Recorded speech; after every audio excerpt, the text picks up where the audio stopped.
Pemirsa, putusan Mahkamah Konstitusi menghapus ketentuan ambang batas pencalonan presiden dan wakil presiden yang tercantum pada Undang-Undang Nomor 7 Tahun 2017 tentang pemilihan umum menjadi babak baru dalam perjalanan demokrasi Indonesia.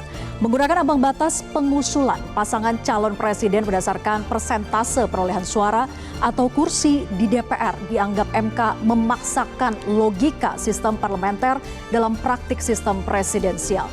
Langkah penghapusan ambang batas ini dinilai membuka peluang lebih banyak lagi calon pemimpin yang lahir dari aspirasi rakyat, bukan sekedar hasil kompromi para elit partai. Nah, di sisi lain pemirsa, keputusan ini menantang partai politik untuk lebih independen, fokus pada kaderisasi dan memprioritaskan calon yang benar-benar mewakili kepentingan publik. Putusan MK bersifat final dan mengikat sehingga harus menjadi pedoman mutlak bagi pembuat undang-undang. Namun ada potensi terjadi tarik-menarik kepentingan di DPR karena tidak semua fraksi menyambut baik penghapusan ambang batas presidensial threshold. Lalu bagaimanakah mengawal revisi Undang-Undang Pemilu dan Undang-Undang Pilkada memuat substansi putusan MK secara utuh dan konsisten? Inilah Top Issue dengan tema Was-Was calon presiden tanpa ambang batas bersama saya Vera Bahaswan.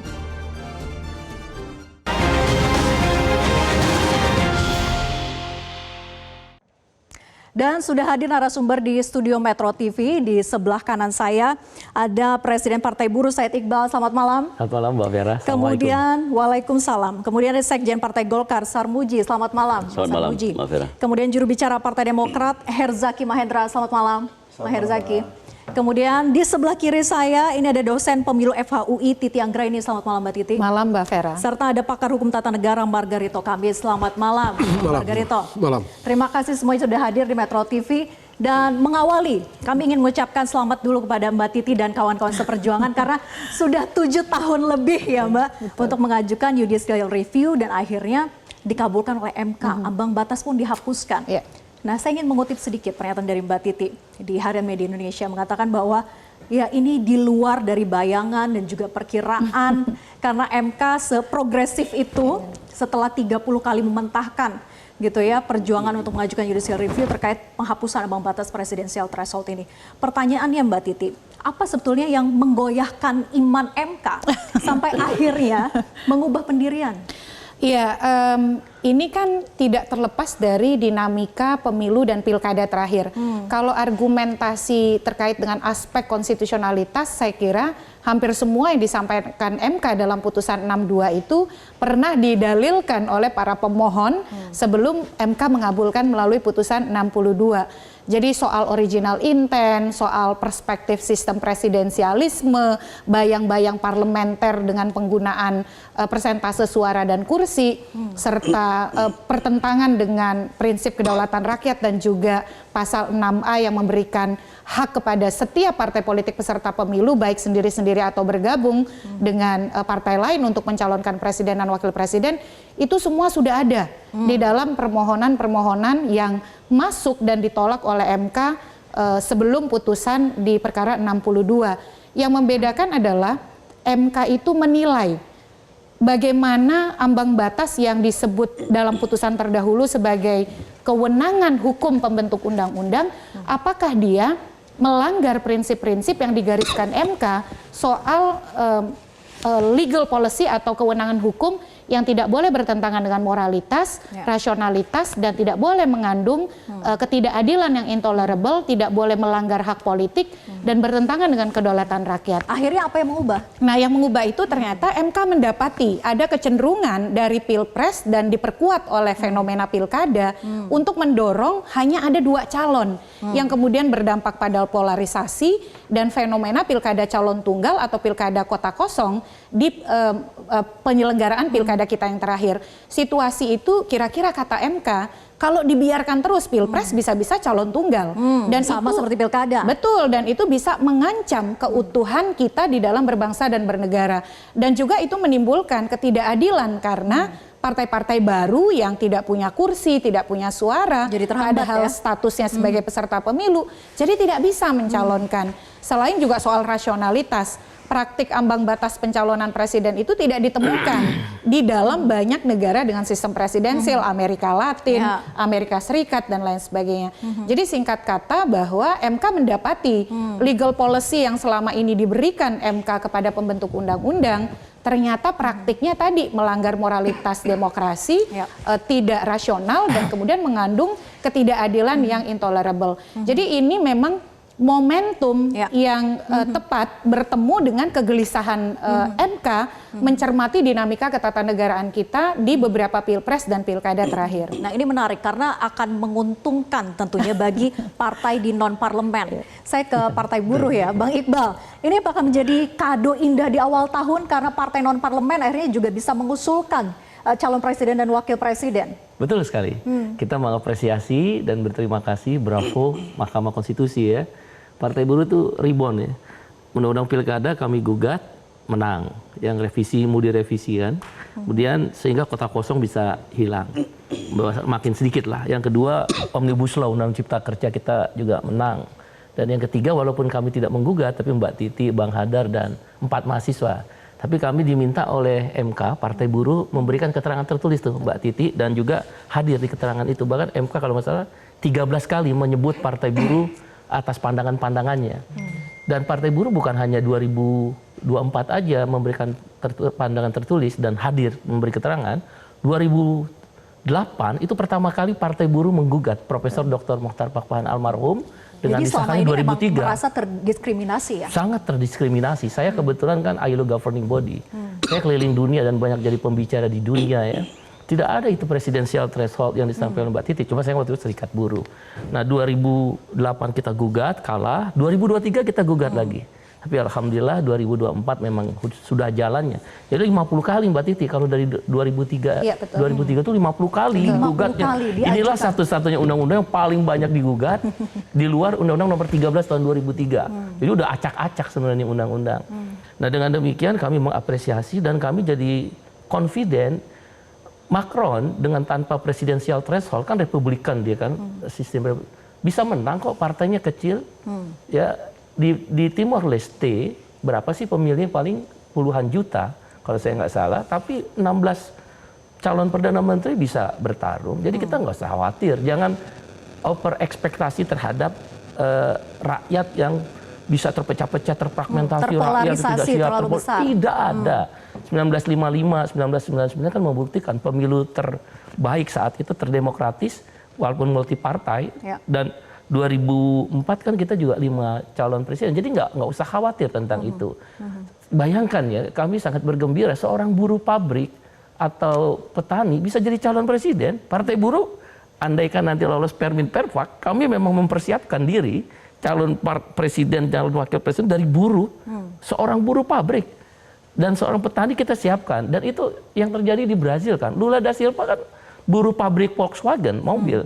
Kemudian Pedro Castello, dia adalah guru honorer yang gajinya minim sekali. Dan Eva Morales di Bolivia, dia petani kokain kok.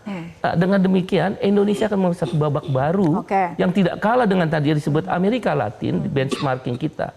Anthony Albanese itu buruh metalnya di Australia, anggota Serikat Buruh, scammer juga. Nah dengan demikian Indonesia telah memberi ruang itu. Dan sekarang secara spontan ini udah muncul dari berbagai kalangan yang ke Partai Buruh, tapi melalui WA. Nanti kami di Kongres tahun 2026. Jadi muncul antusiasme ya? Antusiasme 2026 kita akan umumkan tuh calon presiden yang benar-benar dari kalangan bawah, yang tidak itu-itu saja. Demikian. Nah ini memang menjadi angin segar bagi demokrasi kita, bagi partai non-parlemen begitu ya. Tapi ini tentu harus berproses di DPR. Nah seperti apa Bang Herzaki, sikap dari Partai Demokrat dengan putusan Mahkamah Konstitusi ini? Kita tahu bahwa dari awal sebetulnya Partai Demokrat kan memang menolak ya presidensial threshold. Nah bagaimana mengawal ini sampai dengan revisi Undang-Undang Pemilunya nanti? Ya. Begini ya, pertama yang kami sampaikan adalah memang selama ini kami termasuk sedikit partai yang menolak 20% ini. Hanya saja kan kami terikat karena sebagai partai politik parlemen, katanya kan open legal policy, jadi nggak punya legal standing untuk bisa mengajukan ke MK. Gitu. Jadi memang kami selama ini juga hanya menyuarakan di publik gitu. Dan juga mendukung perjuangan teman-teman, itu satu hal. Yang kedua, kalau dari Demokrat sendiri melihat ini tentu kalau bisa dikatakan ya ini memberikan ruang yang jauh lebih besar kepada putra-putri terbaik bangsa ini untuk bisa ikut dalam kontestasi pilpres ke depan gitu. Dan bagi kami ini menjadi suatu hal yang sangat positif. Bagaimanapun kan demokrasi kita ini kan makin matang gitu. Dan kita juga ingat bahwa adanya reformasi, adanya kemudian sistem multipartai kan itu memang pengennya ada ruang yang lebih besar dan lebih luas buat rakyat karena pengalaman masa lalu kita. Ada kesempatan lebih banyak. Nah, dan ini bagi kami juga sebenarnya, tapi memang misalnya katakanlah ada kata-kata ketakutan, ya wajar. Apapun itu selalu ada yang plus dan minusnya gitu. Tapi yang penting bagaimana kita sama-sama mengawal saja. Kalau dari kami Demokrat sampai dengan saat ini sikap kami adalah ya kita cermati nanti di parlemen seperti apa. Toh Prof Yusril selaku Menko juga sudah menyampaikan bahwa ya sebenarnya tidak bisa nih ada upaya pembatasan lebih lanjut. Karena kan secara di MK sudah. MK ini kan putusannya final dan mengikat. Demokrat selama ini juga jelas, putusan MK mau kami sejalan tidak sejalan, kami selalu menghormati dan kami akan menaati dan kami akan jalankan, termasuk mengawal di parlemen. Kira-kira seperti itu.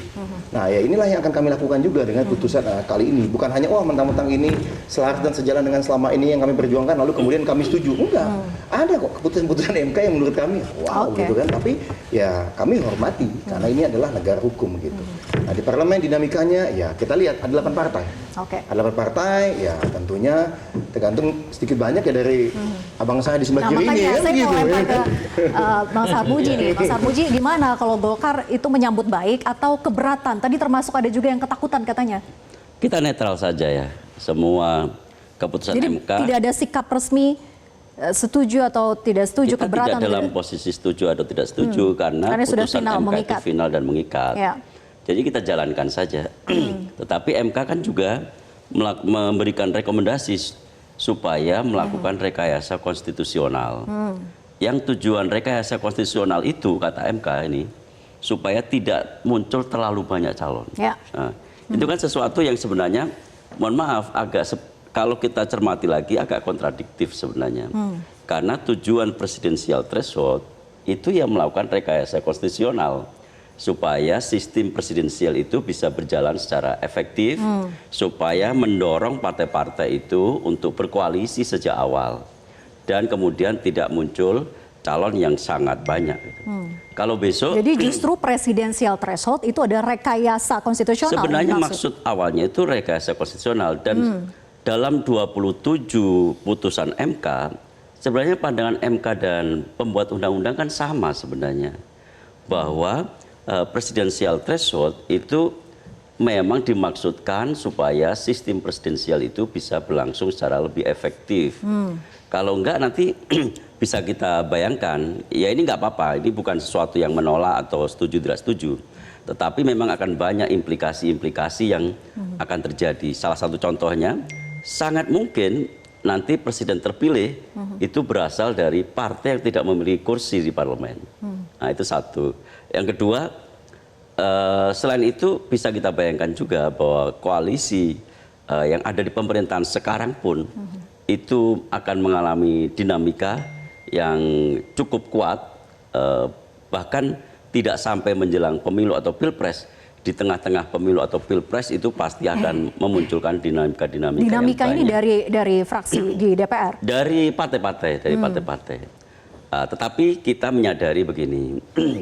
Apapun yang diputuskan, itu ada peribahasa, to this problem come from yesterday's solution. Jadi problem hari ini itu muncul dari solusi kemarin.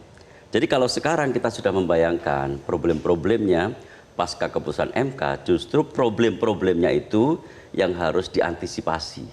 Kita ingin, kita ingin mendapatkan manfaat terbaik dari keputusan MK, tetapi kita juga ingin mengantisipasi hal-hal yang barangkali kurang baik pasca putusan MK. Ya, saya nanti akan lempar ke Bang Margarito Kamis bahwa MK menilai putusan persentase presidensial threshold itu memang lebih menguntungkan partai politik besar.